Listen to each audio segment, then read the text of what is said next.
Alhamdulillah, dengan hadirnya kita ke majelis taklim, hakul yakin bahwa Allah menghendaki jiwa-jiwa kita itu dinilai orang yang baik menurut Allah Subhanahu wa taala. Amin. Sebab yakin di dalam satu hadisnya Rasulullah sallallahu alaihi wasallam menyatakan, "Man aradallahu bihi khairan." Barang siapa yang Allah menginginkan orang tersebut baik menurut Allah, hakul yakin bahwa setiap makhluk pun menganggap bahwa beliau baik. Apa itu? Dengan yufaqihu fiddin. Allah memberikan pemahaman tentang keagamaan. Alhamdulillah wa syukurillah, baik kita belajar di pondok pesantren dulu gitu ya. Waktu kecil kita di TPA, di madrasah, di pondok pesantren, di masjid, musola, subhanallah, setiap tempat dan waktu yang kita miliki ada taklim, subhanallah, kita senantiasa hadir ya. Alhamdulillah, bertahun-tahun kita meniti hari demi hari, menghitung waktu diisi dengan taklim dan ibadah. Subhanallah, ini adalah kehendak Allah bahwa kita hakul yakin dijadikan oleh Allah Subhanahu wa taala sebagai orang-orang yang baik. Alhamdulillah. Maka sujud syukur kita kehadirat Allah Subhanahu wa taala, sangat mahal keyakinan dan juga pengamalan ini, bahwa kata Kangjeng Nabi, utlubul ilma minal mahdi ilal lahdi. Tuntutlah ilmu dari mulai buayan sampai liang lahat. Ini kita sedang berproses ya. Walaupun wallahu alam, entah sampai kapan usia kita dijemput oleh Allah Subhanahu wa taala, tapi senantiasa kita ikhlas menjalani hari-hari dengan menyibukkan diri kita dengan thalabul ilmi. Toh tidak mencari ilmu pun ilmu kita tetap usia kita tetap habis ya. Dilihat dari rambutnya, mulai banyak yang meninggalkan dunia hitam ini ya. Dari dulu zaman sampai sekarang, alhamdulillah,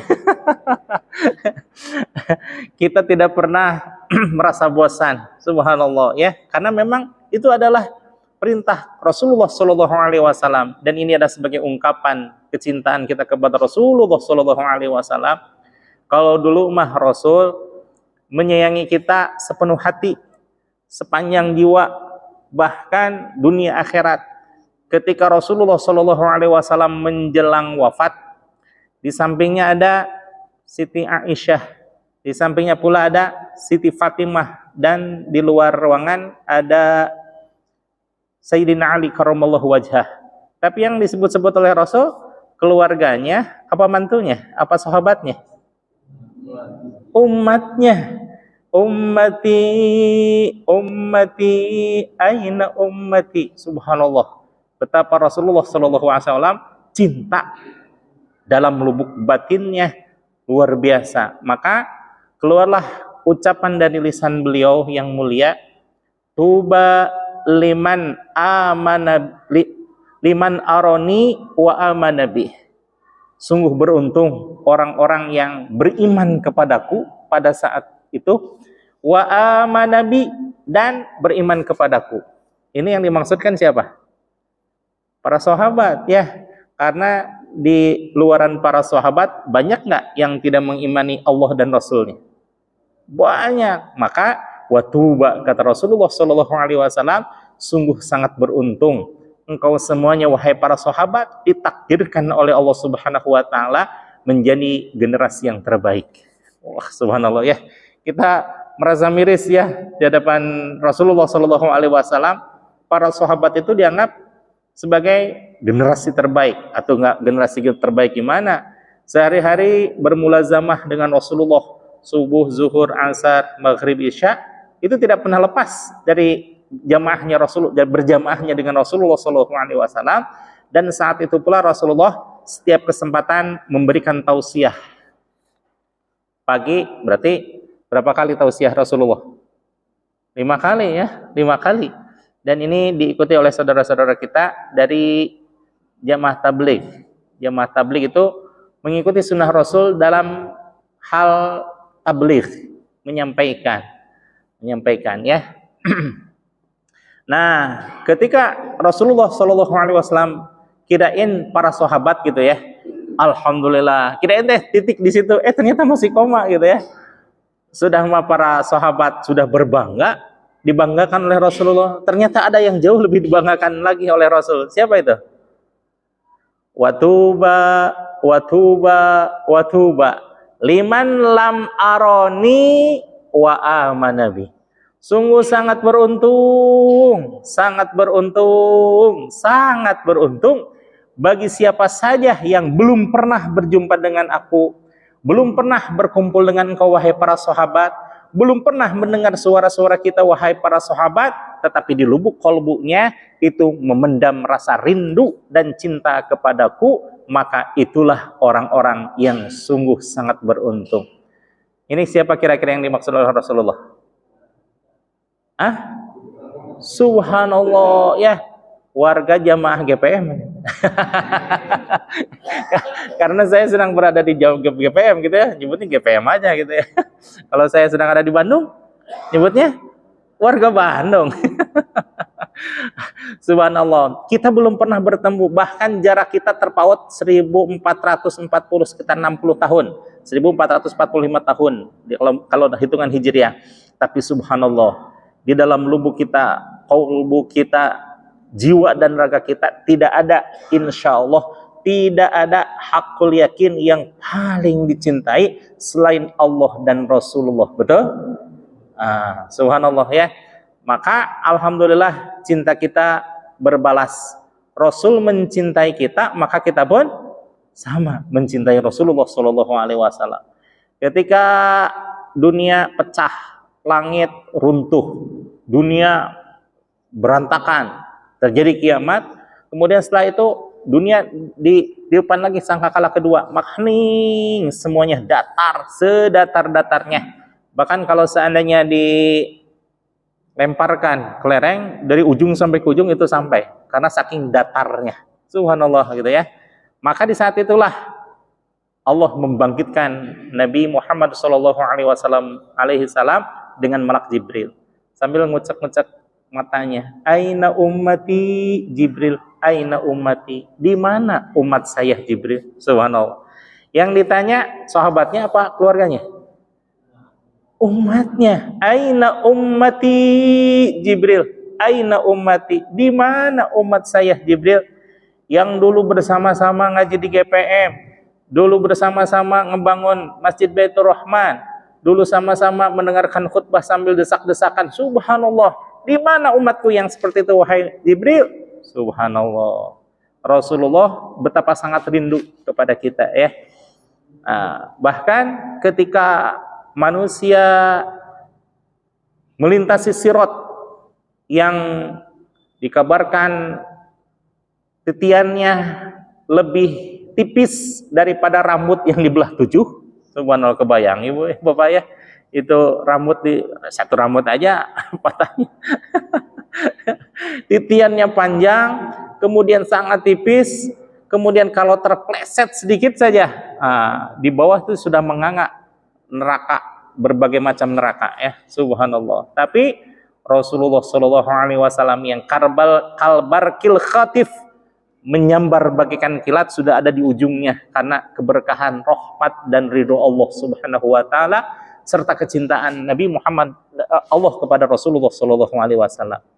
Tinggal selangkah lagi Rasulullah masuk surga. Surga apapun yang beliau kehendaki, Allah persilahkan.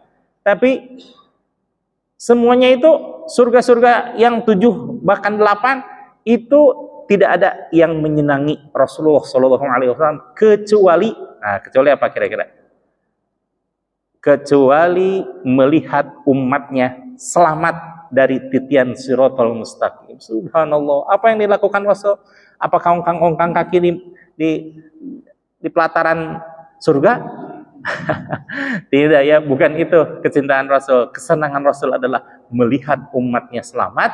Maka Rasulullah Shallallahu Alaihi Wasallam menengadahkan tangan, salim ummati ya Rob, salim ummati, selamatkan umat saya ya Rasul. Bahkan subhanallah, setelah manusia ada yang selamat, ada yang tikosewat, ada yang tertatih-tatih, ada yang katoir seperti burung melayang, ada yang seperti kalbar kil khatib seperti kilat yang menyabar. Mereka udah pada masuk ke dalam surga, melupakan Rasul. Rasul di mana? Rasulullah Shallallahu Alaihi Wasallam patroli ke tiap-tiap neraka. Subhanallah, barangkali dilihat-lihat ada nggak warga GPM di situ? Alhamdulillah nggak ada katanya. Yang ada cuma yang berbaju merah aja. Siapa itu? Masya Allah. Banyak ngomong pasti banyak salahnya, banyak salah pasti banyak dosanya. Orang yang berdosa lebih layak di mana itu? Subhanallah ya. Maka dari itu mudah-mudahan walaupun Bapak alhamdulillah insya Allah tidak ada dosanya sama sekali, dan kalau seandainya melihat-lihat kalau di surga dilihat tidak ada orang yang berbaju merah, Bapak senang hening sama keluarga di VIP ya, luar biasa ya. Sementara saya kok kesedan gitu ya. Maka mudah-mudahan dengan kecintaan kita kepada Rasulullah Shallallahu Alaihi Wasallam yang diharapkan mendapatkan syafaatul uzma, mudah-mudahan ada di antara keluarga kita yang menolong kita, kalaupun toh ada di antara keluarga yang tikosewan, dijalike, terpleset ke dalam neraka gitu ya. Mudah-mudahan satu di antara orang yang akan mendapatkan syafaatul ulama, syafaatul hufaz. Bapak usahakan punya putra yang hafizul Quran. Kenapa? Karena orang yang hafizul Quran itu akan menolong keluarganya 10 generasi ke atas, 10 generasi ke atas, 10 generasi ke bawah. Di atas ayah, kakek, buyut, jangga wareng, katanya lupa lagi ke anak, cicit, anak cucu cicit, subhanallah, tuh gantung siwur. Orang senam ada gantung siwur ya. 10 ke atas, 10 ke bawah, subhanallah. Dan walaupun saya hakul yakin banyak dosanya, namun insya Allah hakul yakin pula saya dengan berita kabar dari Rasulullah bahwa insya Allah mudah-mudahan saya ditolong oleh putra saya. Kenapa? 6 bulan yang lalu putra saya sudah hafizul Quran. Alhamdulillah. Kalau Bapak mah masuk surga dengan rahmat dan ridho Allah, saya mah subhanallah mungkin ditolong ya dengan putra saya. Mudah-mudahan kita pun insya Allah mudah-mudahan punya putra yang hafizul Quran sehingga bisa menolong 10 generasi ke atas, 10 generasi ke bawah, insya Allah, amin. Sudah tergambar ya kecintaan kepada Rasulullah kepada kita, maka sebagai ungkapan sayang dan juga rindu kita kepada Rasulullah, sedikit kita membaca salawat. Allahumma sholli ala nabil hashimi Muhammadin wa ala alihi wa sallim taslima. Allahumma sholli wa sallim wa barik alaihi. Alhamdulillah kita sudah menyampaikan salam dan takzim kerinduan kepada Rasulullah. Hakul yakin ma min muslimin yusallimu alayya, kata Rasulullah sallallahu alaihi wasallam, tidaklah seorang mukmin yang mengucapkan salawat dan salam kepadaku illa raddallahu alayya ruhi, kata Rasulullah, melainkan Allah akan mengembalikan ruhku kepadaku, dan wa ana usallimu alaih, dan saya menjawab salamnya orang tersebut. Subhanallah ya. Mudah-mudahan walaupun kita tidak mendengar, tapi Rasulullah betapa bahagia dengan pembacaan salawat kita, insya Allah. Di bulan Maulid ini alhamdulillah hampir seluruh masjid musola, madrasah, pondok pesantren mengadakan peringatan Maulid Nabi ya.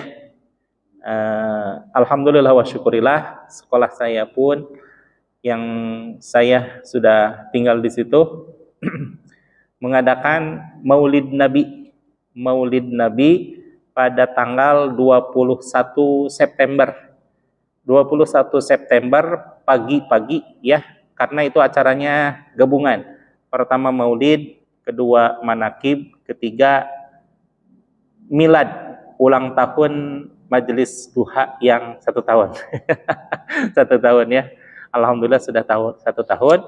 Dan insya Allah, tapi itu disingkat-singkat aja pembacaan kita, mungkin tidak ya karena ada kiai dari Banten.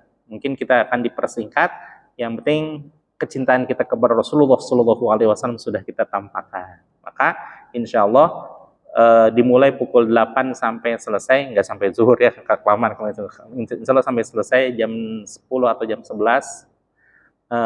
Insya Allah akan dihadiri oleh Kiai Haji Tubagus Khalil Said dari Banten, insya Allah. Ini mohon maaf ya karena kebanyakan, jadi saya anggap sebagai undangan resmi saja ya. Terima kasih. Baik Bapak hadirin jemaah sekalian, melanjutkan materi yang bulan lalu ya. Bulan lalu tentang zuhud. Zuhud dalam fatwa Syekh Abdul Qadir Al-Jailani ada zuhud dunia dan ada zuhud akhirat. Zuhud dunia, barang siapa yang zuhud terhadap dunia, maka dia tidak akan pernah sekalipun menukarkan akhiratnya dengan dunianya. Maka seolah-olah seluruh hidupnya dibaktikan kepada Allah Subhanahu wa taala, dibaktikan untuk agama, li'i'la'i kalimatillah li'izzatin Islam wal muslimin. Walaupun ada ungkapan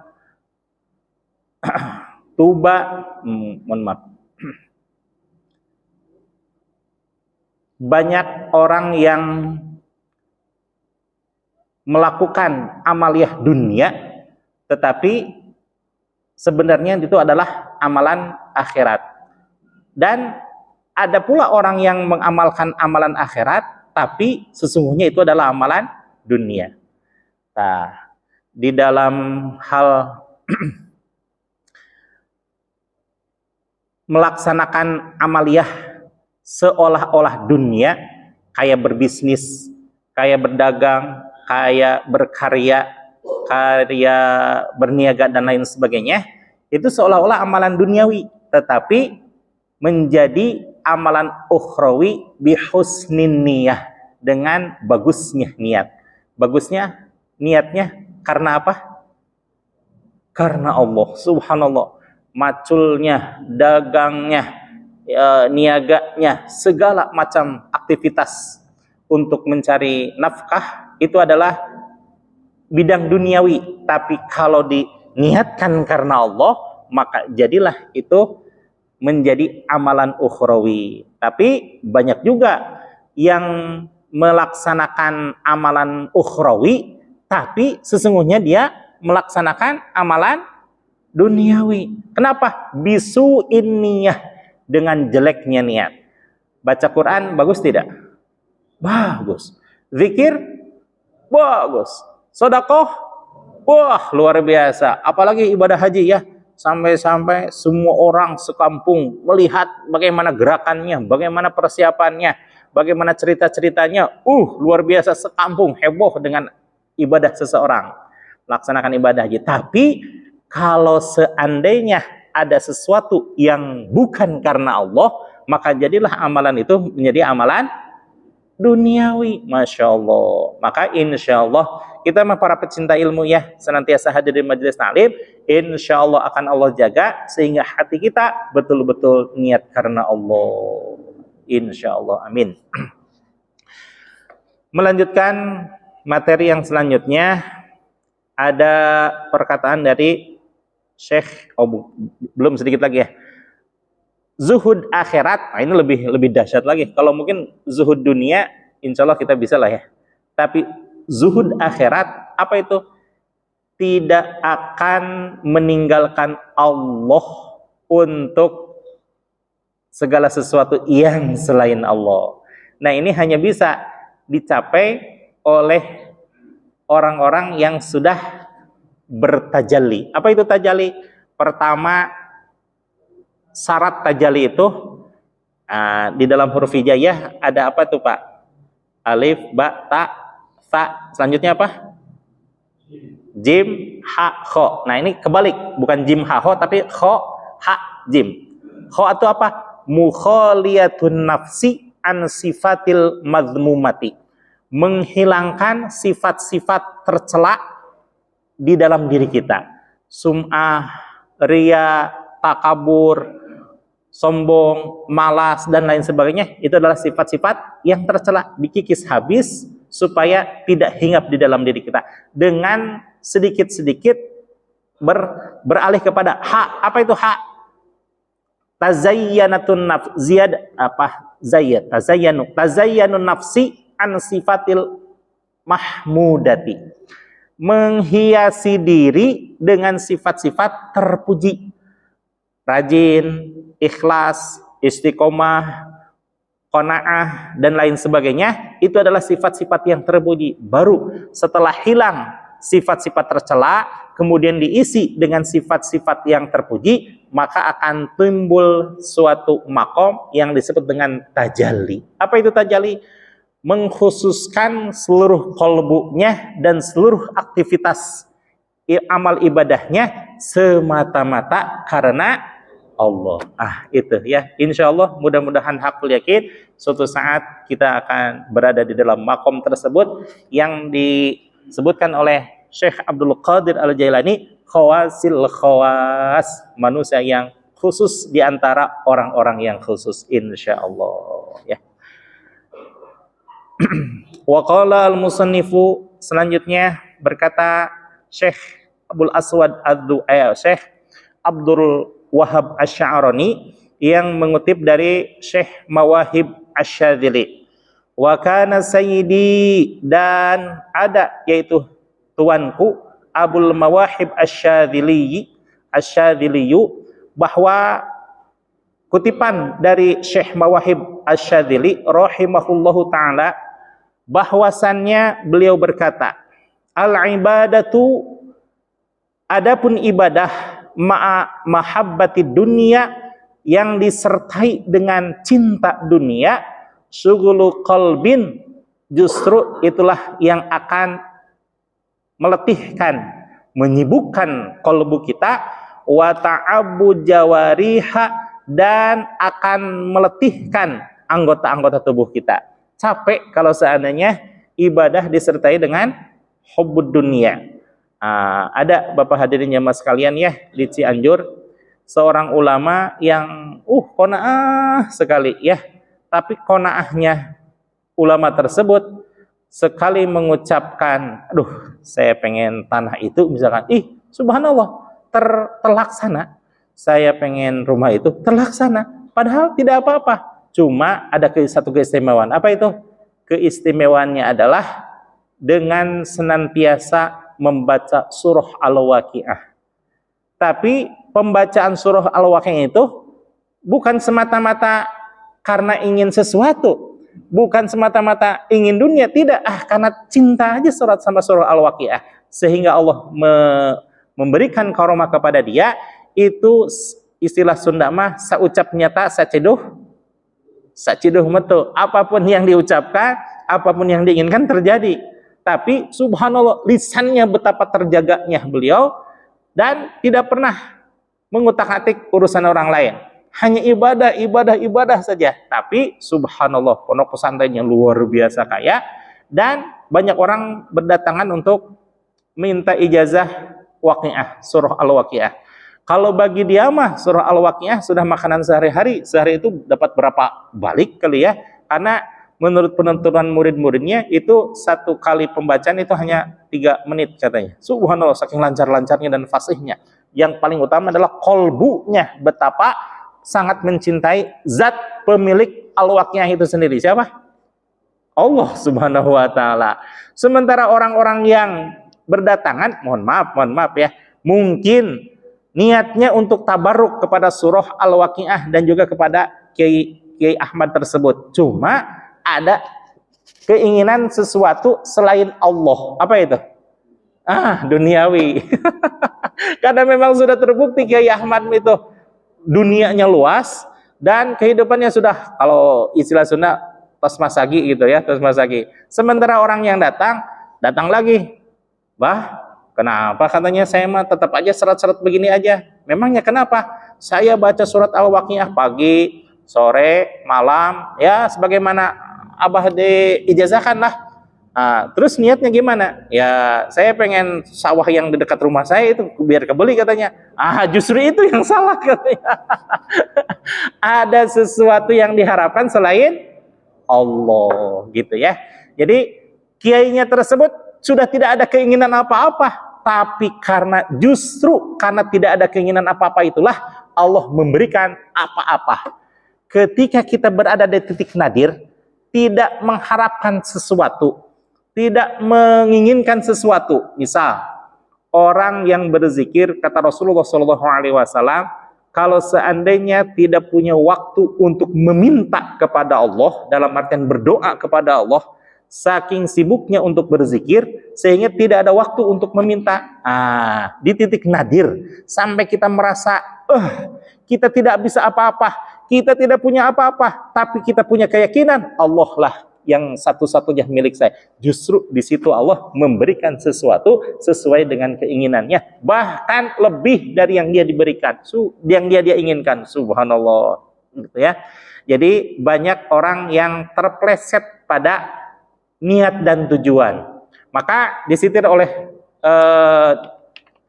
Rasulullah SAW yang termaktub di dalam Al-Arba'in An-Nawawiyah, ya, yang pembahasan nomor 1 itu. Apa tuh? Ada yang masih ingat? Tentang bab apa? An-niyah, ya. Innamal a'malu binniyat wa innamal likulli imri'in ma nawa. Segala sesuatu itu tergantung niatnya dan apa yang dimaksudkan di dalam kalbu kita. Faman kana hijratuhu ilallahi wa rasulihi. Barang siapa yang mengiktikadkan, menginginkan hijrahnya karena Allah dan Rasulnya, fa hijratuhu ilallahi wa rasulihi. Nah, ini yang ini nih. Wa man kana hijratuhu, dan barang siapa yang hijrahnya limra'atin, karena wanita, yungkihuha, yang akan dinikahinya, awid dunya yusibuha, atau dunia yang dikehendakinya, maka hijratuhu, maka hijrahnya itu tergantung apa yang diinginkannya, diniatkannya.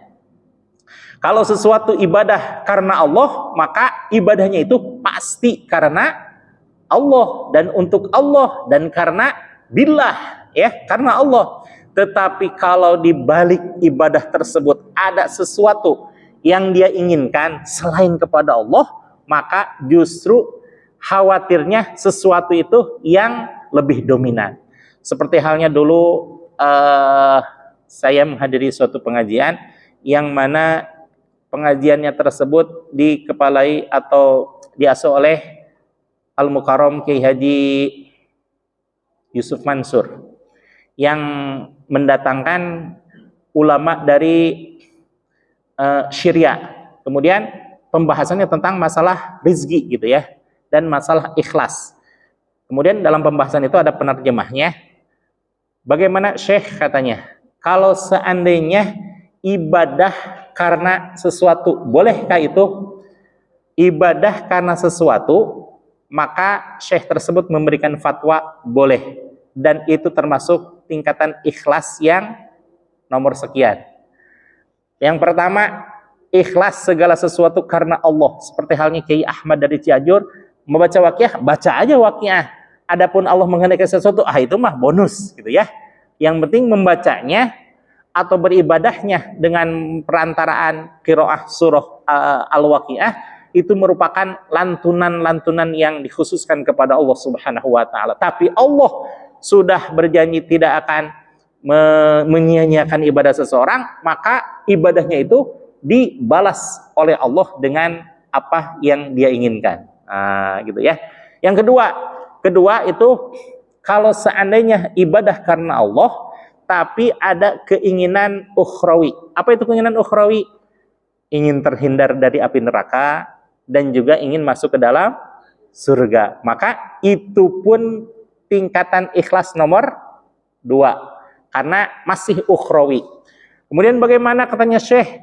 Kalau seandainya saya bersedekah tapi dengan harapan agar sedekah ini menghasilkan rezeki dari Allah Subhanahu wa taala. Kalau itu urusannya bisa kebayang ya, urusan dunia. Maka tingkatan dunia serendah-rendahnya tetap kalau ada niat karena Allah itu masih ikhlas karena Allah walaupun tingkatannya tingkatan nomor 3 ya, karena diselipi oleh keinginan-keinginan duniawi.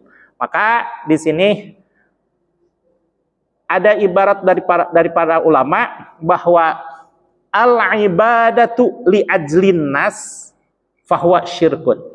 Bahwa kalau kita beribadah kepada Allah tapi mohon maaf kalau kita beribadah li ajlin nas karena ada sesuatu selain Allah, katakanlah ingin ada penilaian dari manusia, fahuwa syirkun, maka sesungguhnya itu adalah ibadahnya syirik menurut Allah Subhanahu wa taala. Syirik di sini dalam artian betul-betul syirik bahasa Arab ya. Syirkun artinya menduakan Allah. Tapi kalau syirik bahasa Sunda, Pak Haji ini hafal banget. Kalau syirik mah itu iri dengki, baru itu bahasa Sunda mah ya. Tapi ini syirkun. Kalau amaliyahnya syirkun, kalau orangnya disebut musyrik. Insya Allah kita mah nggak ada sama sekali ya. Nah, maka di dalam beribadah, kalau seandainya ada terlintas keinginan ingin dipuji orang, ingin dinilai orang, ingin ditokohkan orang dan lain sebagainya, maka segera buang jauh-jauh biar kita tidak li ajlin nas karena manusia. Ibu bapak hadirin jamaah sekalian, faham nggak kenapa Allah menakdirkan Nabi Muhammad SAW tidak pernah bertemu dengan ayahnya? Ada yang sedikit lagi. Karena bahwa Allah Maha Pencemburu. Kalau ayah bahasa Arabnya apa? Abi, ayahku, abi. Kalau Tuhanku, Robi. Allah tidak ingin Nabi Muhammad mengatakan abi, tapi Allah hanya ingin mengatakan Robi, begitu ya. Ini kan menandakan bahwa Allah Maha Pencemburu. Bolehkah Allah cemburu? Sangat boleh, dan hanya satu-satunya yang boleh cemburu adalah Allah. Kenapa? Allah memiliki segala-galanya. Allah memiliki dunia, Allah memiliki akhirat, Allah memiliki kehidupan kita, Allah memiliki kematian kita. Segalanya milik Allah. Pantas kalau Allah cemburu. Kalau kita cemburu bagaimana? Cemburuan ya gitu mah ya. Insya Allah. Satu lagi, wa tarkul ibadati li ajlinas fahuwa munafikun. Tetapi menghindari beribadah karena takut dinilai oleh manusia, justru itu yang munafik. Bagaimana tuh kalau begitu? Kita mah ibadah saja. Adapun ada penilaian orang, adapun ada penokohan orang dan lain sebagainya, itu mah serahkan aja kepada Allah. Kita mah menjalankan ibadah saja, walaupun sedikit demi sedikit, maka insya Allah ibadah